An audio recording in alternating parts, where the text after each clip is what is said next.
guardar uma carta na gaveta por 14 anos esperando o momento perfeito para abrir. Agora imagina que essa carta tá dentro de um robô a 225 milhões de quilômetros de distância, num outro planeta, em que você só tem 2 chances na vida inteira de abrir ela. Errou? Já era. Perdeu para sempre. Foi exatamente isso que a NASA fez em Marte. E quando ela finalmente apertou o botão e abriu esse envelope lacrado, o que saiu de dentro fez cientistas do mundo todo prender a respiração. Mais de 20 moléculas orgânicas complexas. Algumas são literalmente os tijolos do DNA. Será que a NASA finalmente achou vida em Marte? Calma, porque a resposta é mais maluca do que um simples sim ou não. Fica comigo até o final que esse vídeo vai explodir tua cabeça. Vamos lá. NS Transpector aqui. Hoje a gente vai falar de uma das descobertas mais sensacionais dos últimos tempos sobre o planeta vermelho. E galera, eu garanto pra vocês, essa história aqui tem camadas, tem ciência de ponta, tem suspense, tem um plano da NASA que durou mais de uma década e no final tem uma reviravolta sobre o futuro da humanidade fora da Terra que eu aposto que você não viu chegando.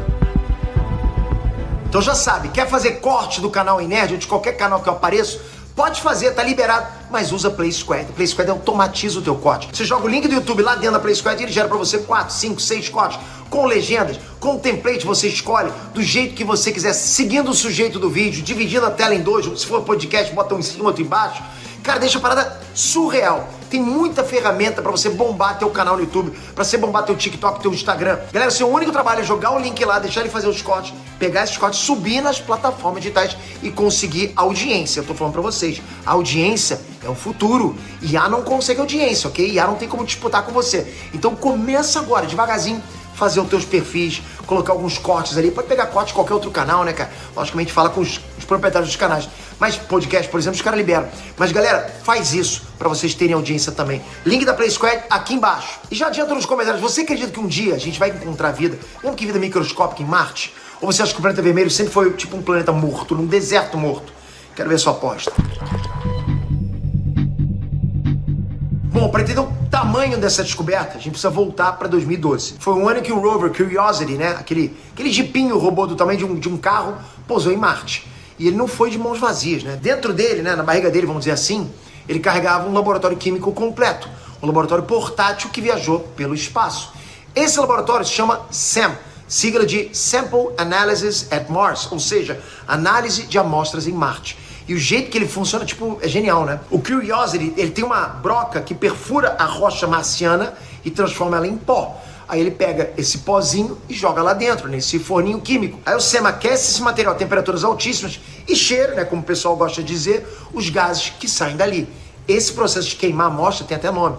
Pirólise. Tá, Pedro, mas qual o problema disso? O problema é o seguinte, cara, as moléculas orgânicas grandes e complexas, justamente aquelas que poderiam indicar vida, elas não evaporam fácil quando você esquenta. Em vez disso, elas se quebram em pedacinhos menores. É tipo você tentar entender como é que era um quebra-cabeça depois que alguém pisou em cima dele. Vira quase impossível reconstruir, né, a molécula original. E foi aí que a NASA mostrou que pensou em tudo lá atrás. Junto com Curiosity, eles mandaram para Marte o reagente químico especial chamado TMAH. Pensa nele como uma tesoura química super precisa. Em vez de queimar e destruir as moléculas, o TMAH corta elas com cuidado, adiciona os grupos químicos e transforma tudo em gás que o SAM consegue ler direitinho. Foi o primeiro experimento de química úmida desse tipo já feito em outro planeta. Só isso já é histórico, ok? Já temos um marco histórico. Mas aqui está o suspense. O Curiosity só levou 2 copinhos com esse reagente TMAH. Só 2, pequenininhos, né? Era um experimento de tudo ou nada. Se a NASA usasse num lugar qualquer e não achasse nada, tinha dispersado uma das 2 únicas chances, ok? Por isso, eles esperaram. Esperaram anos escolhendo o lugar perfeito. 14 anos de paciência para um tiro certeiro. E o lugar escolhido foi uma região chamada Glen Thorndon, dentro da cratera Gale. Cara, agora preste atenção nesse detalhe, galera, porque, tipo, agora fica maneiro. Há cerca de 3 bilhões e meio de anos, a cratera Gale não era esse deserto congelado e radiativo de hoje, né? Ela abrigava um lago, alimentado por rios, que iam depositando camadas e mais camadas de sedimentos bem fininhos. Com o tempo, a atmosfera de Marte foi varrida pelo vento solar, né? A água evaporou, congelou no subsolo, e toda aquela lama do fundo do lago virou rocha.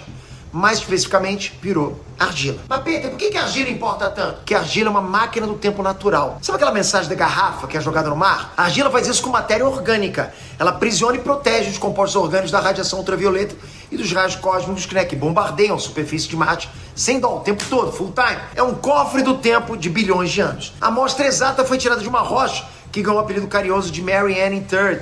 É uma homenagem a uma paleontóloga inglesa bem famosa, né?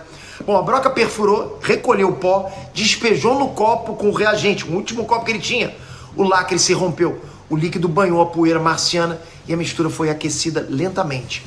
Tudo ou nada, né? Era tipo tudo ou nada realmente, só tinha mais um copo. E aí?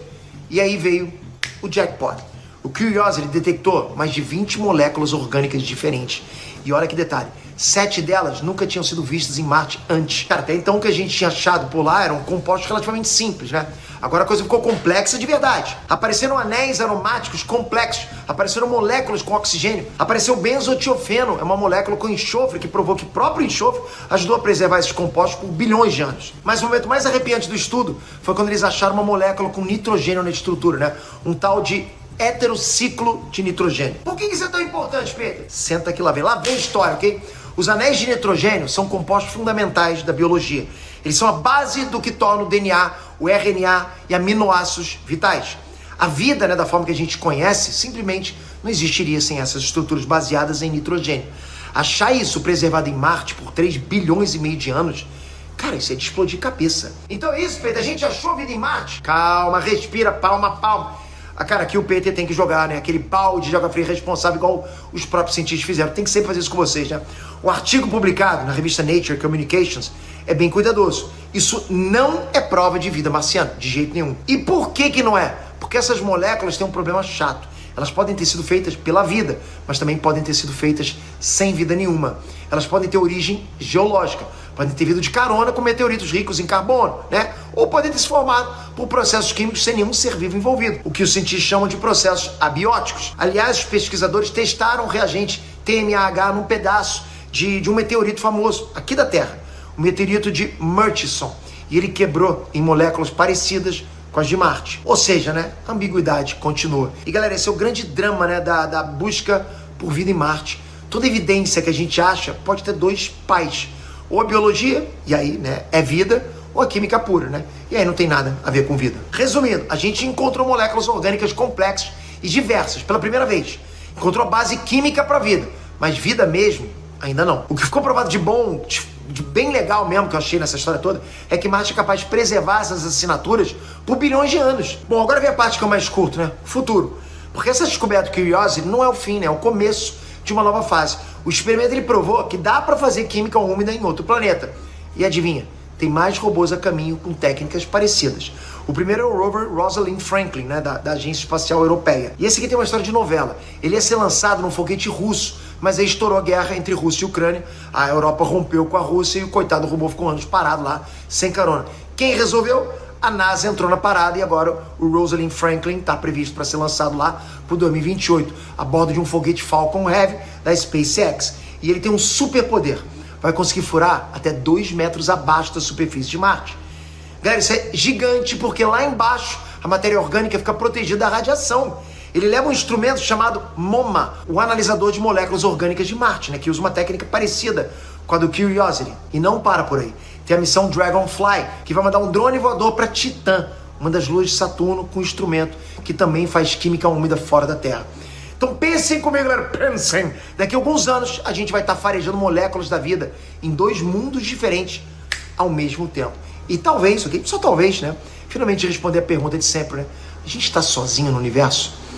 Agora vem a virada de chave que eu prometi para vocês. Imagina que a gente pula para o futuro. Vamos supor que você é astronauta, né? Tá na 4ª missão tripulada Marte e te deram uma missão maluca lá.